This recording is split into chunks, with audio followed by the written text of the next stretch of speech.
My capacity as, you know, an educator and also as a photographer, you spend an awful lot of time trying to figure out what the future holds in photography in this period when the technology and other things related to what we do is changing so dramatically and so quickly. We don't really use video anymore as we know it. Video was a plastic piece of cassette tape. So to say, well, he's a video guy and he's a still guy, I think everyone's a digital person now. Cheap digital cameras, laptop computer, and anybody can be a photographer. But I don't think that takes away from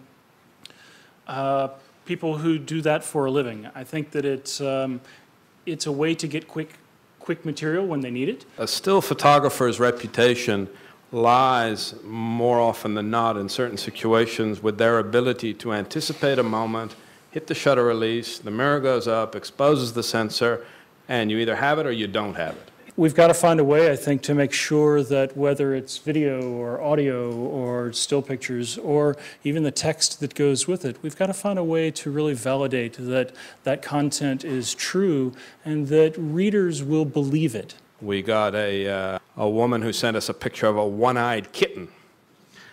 And we looked at this and we thought, this is remarkable. Let's see what this is all about. So we contacted the woman. We looked at the whole take of images. We talked with her. We put this picture of the one-eyed kitten out on the wire.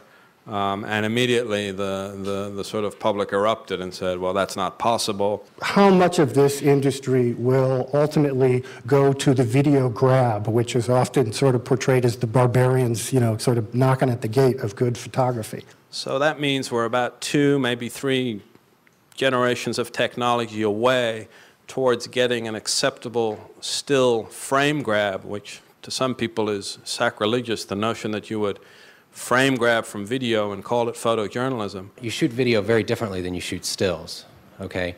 Stills, you're going for a moment, and you're going for layers, you're going for, you know, foreground, middle ground, background. And stills, you have the ability to compose more of a complicated composition, I would argue, because the user has more time with the image. Video, you don't, because video stays on the screen. Each image stays on the screen for, say, 2, 3, 4 seconds.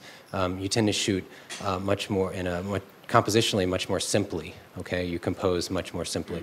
You certainly cannot do complicated compositions. They just don't work. I'm far happier that I spent $500 on an obscure lens that I've yet to be able to use or convince any editor to let me go shoot portraits in gorgeous black and white with this lens that Fred says, well, David Burnett and I use it for projects all the time. You should have one, huh? And